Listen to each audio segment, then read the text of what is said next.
In short, yung tanong mo sa akin, sinong kumonsinti sa China? Okay, nagpalaki ng ulo nila. Ito yung tarantadong matandang nasa daig. Duterte. Hindi kasi, tignan nyo ha, balikan natin, nung panahon ni Pinoy, paano nadurog ang administration ni Pinoy? Di ba ginamit laban sa kanya, si Trillanes, na sila yung nagbenta ng Scarborough sa mga Chinese. And that was very, very effective sa campaign strategy ni Duterte. Hanggang ngayon, tinamasa pa rin ni Trillanes yung masamang paninira ni Duterte na ginamit niya naman publicly bilang fiscal. Natutunan niya magtanim ng intriga, magtanim din ng ebidensya para makuha yung pinakagusto. In short, sanay na sanay siya sa paglalaro ng kinabukasan ng buhay ng isang tao.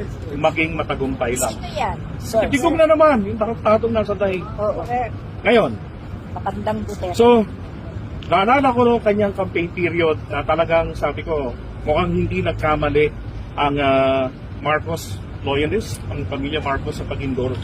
Because I believe he was endorsed like a month prior to election. Kasi lagi siyang underdog, pang-anim lagi sa surveys eh. Ngayon, nung na-endorso, step up. Diba? Umangat talaga siya ng todo. Ngayon, yung mga campaign strategy niya na makabayan, yun ang hinahanap ng mga Pilipino, yung taliwas doon sa naging paninira ni na Pinoy na hindi nagdemanda sa China, pero sabi, drama lang yun. Diba? Then, mag-jet ski, tutusok ko yung bandera ng Pilipinas doon sa artificial island, sa airport na ginawa doon. Kahit patayin ako, sabi niya, okay lang. Hindi pala, sabi niya, mga gunggong daw yung mga naniwala sa kanyang campaign promise. So, walang pala. O mga titigas, Diba? stupid. Ngayon, sa mga dahilan din, kung bakit tinalikuran ko si Duterte since April 30, 2023, dati akong avid defender ni Digong. Since 2019 na nag-start ako mga political vlogging. Dahil bilang isang Pilipinista aktivista, malaking insulto sa akin na ipagtatanggol ko, hahanapan ko ng malusot yung kanyang pagbibenta sa Pilipinas sa panig papabor sa China. At nagpatuloy yun eh. Diba? Diba sabi niya doon, nung sinita siya, bakit mo pinauwi yung mga Pilipino na may ginagawa, yung mga taga-postcard maybe, na may ginagawa doon sa picture natin para sa mga parang sigungan ng mga mangingisda. Ang sabi ni Duterte ron, the Chinese were there because we are friends. Ang karugtong pa, sabi pa niya, ganito, pinauwi ko yung mga tao natin kasi ayaw kong mapatay sila ng mga Chinese. May pamilya yan, mga putang inang yan. Ganon. Yung naisip ko ngayon. Yung nga naisip ko, akala ko ba we were friends?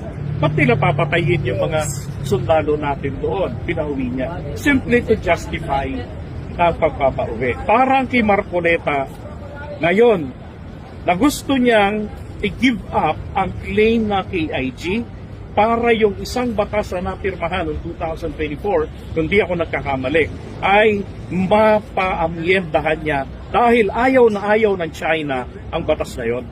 Kasi yun ang nagpapatatag ng hindi lamang ng West Philippine Sea, din ng KIG rin. And besides, wala ho tayong opsyon para mamili kung ano ang i-give up.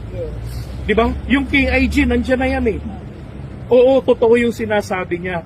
Lagpas ang Pag-asa Island sa 200 nautical miles exclusive economic zone. That's beyond. Actually, 270 nautical miles. Bago pa nagkaroon ng UNCLOS, bago pa natin na-ratify ang UNCLOS, noong panahon ni Apolacay, that was 1984, 1978, kiniklaim na natin ng KIG. Si Cloma, 1950s pa, yung pumosisyon na doon sa Filipinong negosyante. Diba? So meron tayong basis.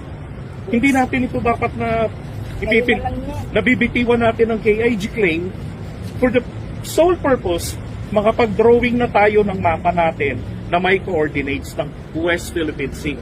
Kung tutuusin, kung pwede nating ituring yung yung Pag-asa Island na nasa labas ng exclusive economic zone natin, ituring natin ito bilang overseas territory natin. Lagpas yan sa territorial 12 nautical miles territorial water natin. Lagpas sa EEZ. Okay nga yun, teritoryo tayo ron, di bongga? Tama, tama. Di ba? Tama. Hindi pwedeng dahilan na lagpas dun sa EEZ. Ibibitiwan mo. Eh, ba't ako nagbuwamatang Hawaii? Lagpas-lagpasan, hindi binibitiwan ng Amerika. At walang sino mang matino na nagdedemand yan sa Amerika na bitawan nyo dahil malayo sa inyo. Di ba? So malaking kagaguhan ng hindi nalalaman ng mga kababayan natin eh. Meron kasing batas na recently, panahon pa nila Senator Tolentino na aprubahan yun ng PBBM. At yung sinasabi nila na lagpas yan, yung Maritime Act. Ngayon, yung lagpas yan doon sa sa EEZ natin. That's fine. Kasi 2024, meron sa pamamagitan nun, nag-file na tayo ng petition para sa extension ng ating continental shelf. Para makover yun. Ang Vietnam, meron din yan eh. Para makover nila yung Parakale. Makover nila yung mga nahawakan nilang features.